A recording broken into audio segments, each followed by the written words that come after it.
country that is having elections, that everyone's rights are protected, including political and civil rights, and everyone is able to vote in an atmosphere that is free and fair.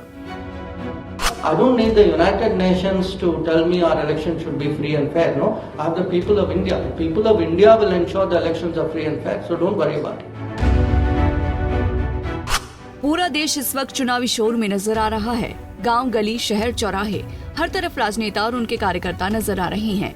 आरोप प्रत्यारोप का दौर भी जारी है। चुनाव हिंदुस्तान में हो रहा है, लेकिन टेंशन यूनाइटेड नेशन को हो रही है। लेकिन अब इस टेंशन का विदेश मंत्री एस जयशंकर ने इलाज कर दिया है। भारत में चुनाव को लेकर संयुक्त राष्ट्र के एक वरिष्ठ अधिकारी की हालिया टिप्पणी पर विदेश मंत्री एस जयशंकर ने पलटवार किया।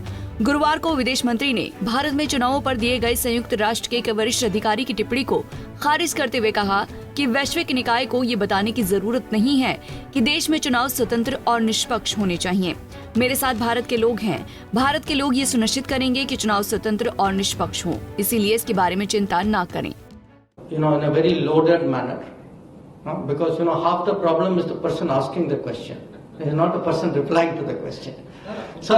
So the United Nations spokesman said something to the effect, in India, like in any other country, we hope the democratic process would be free and fair, etc.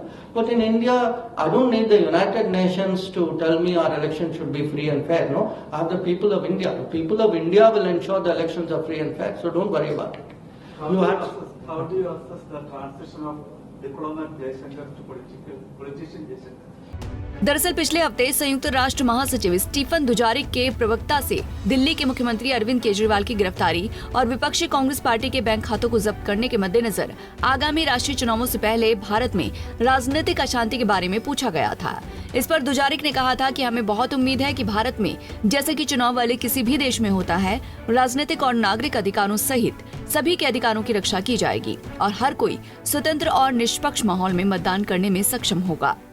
How do you perceive the political unrest in India just before the national election with the arrest of Delhi's chief minister and the freezing of the opposition Congress party's bank accounts? The right groups described the situation as a crackdown on opposition reaching a crisis point ahead of the national election.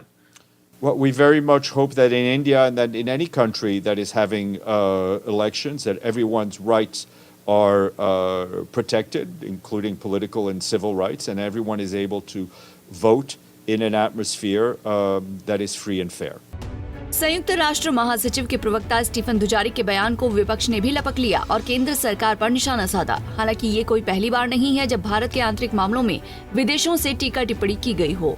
अक्सर देखा गया है कि भारत के आंतरिक मामलों में विदेशी मीडिया से लेकर राजनयिक तक अपने बयानों के जरिए दखलंदाजी देने की नाकाम कोशिश करते रहे हैं। भारत हर उस दखलंदाजी को खारिज करता है जो देश के आंतरिक मामलों में घुसने की कोशिश करता है। Bureau report, Punjab Kesari TV. हमसे जुड़े रहने के लिए हमारे YouTube चैनल को सब्सक्राइब करें और नई वीडियो की नोटिफिकेशन के लिए बेल आइकॉन को दबाएं।